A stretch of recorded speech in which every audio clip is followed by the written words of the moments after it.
Hi, I'm Katie Cat, and this is our weekend Astro Tarot.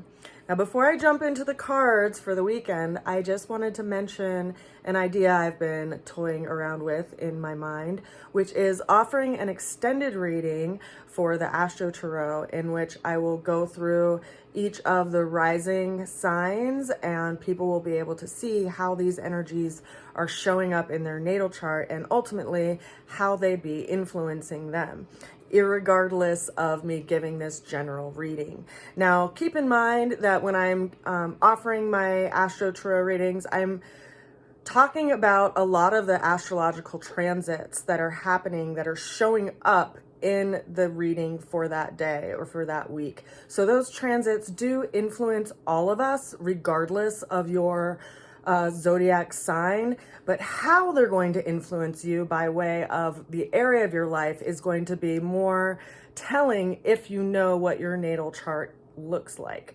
So what I'm going to be doing is basically offering those extended readings over on my YouTube channel, and I will be inviting you all to jump over there if you are familiar with your natal chart, so you can see how those energies show up for you. And of course, if you aren't really sure how to read your natal chart, I'm considering offering those kinds of classes as well, or, you know, webinars, seminars, things, because I live in the mountains and it's easier for me to reach people via the interwebs.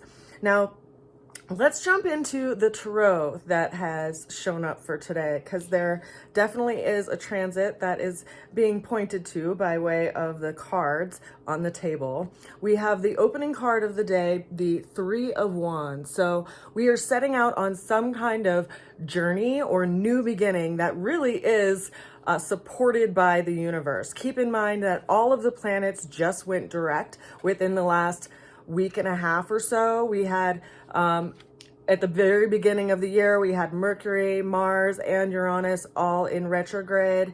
They are all moving in direct motion right now, along with all of the other planets. So it's as if we have this boost or this encouragement to move forward in this direction that we're being called to in life. Now consider, we have this opening card of the Reluctant Adventurer, but the message of this card is to not worry, because help is on the way. There are definitely, you know, people and experiences out there that will come and assist you when you are in your time of need. So don't let that worry keep you from making steps forward. Now, the challenge that we have that came in for today came in by way of the Queen of Swords. Now, in the last reading, I called her the Queen of Wands, definitely the Queen of Swords here. And it is associated with active communication. So our challenge is to, you know, work in life and speak our truth as far as what we where our hesitations are, so that we can work through that, but not just by ourselves, right? With some other person. There's a sense of relationship that is being mentioned in this card here by way of active communication. Now, the way that we're going to get through the challenge came in by way of the Seven of Swords. So some learning by way of moving through experiences. And it's interesting because when we set out on, you know, a new adventure, it's easy for the mind, right, to weigh all of our past experiences and to measure things in a sense of black and white. But we see that this person here is actually walking away from these two swords, and they're walking away from that which they know into a new experience. Now, the ultimate outcome that came through for today is by way of the Page of Pentacles, which is asking us to assimilate a lot of information and really look closely at what our sense of values are and move toward those things in a practical way.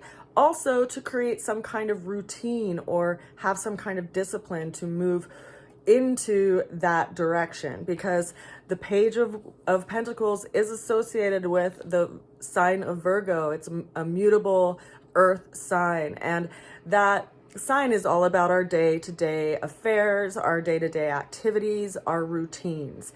Now, the ultimate outcome as far as clarity came in by way of the Emperor.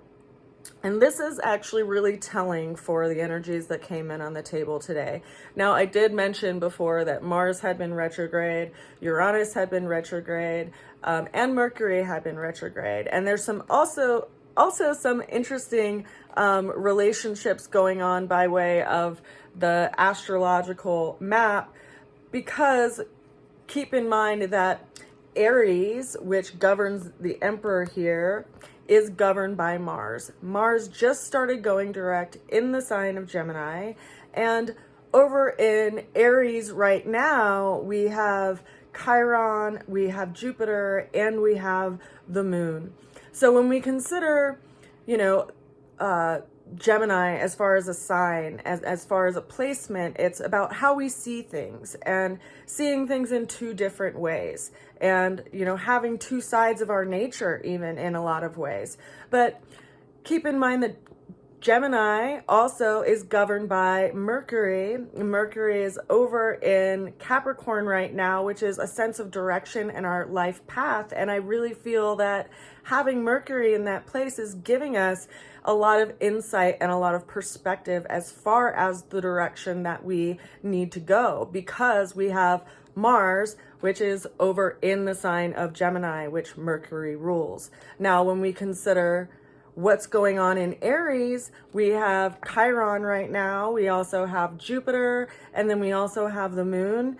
And so in a lot of ways, it's asking us to, or putting us in a position to heal old wounds so that we can move towards something new in our lives. But in order for that to happen, right, in order for us to actually heed that call that's calling us, you know, out of the known and into this new space, we have to have some kind of discipline. We have to create order out of chaos. We have to come up with a plan. And that is about having some kind of strategy.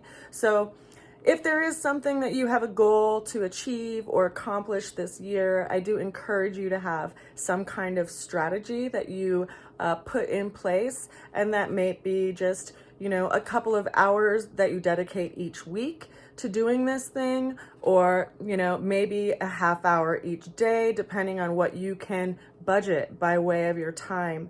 But it is really important that we, you know, look sincerely at what we value and what we want to put our energy and effort toward, and keep our aim moving forward in that direction. Because with all of the planets moving direct right now, it really is, you know, full speed ahead. I send you all a lot of love and a good wish. I hope you have a wonderful weekend. And let me know if you think it would be useful for me to offer extended readings that touch on rising signs, sun signs, moon signs, so you can actually see the area of your life that these particular cards are showing up for you by way of astrological transits. I'll see you soon. Bye for now.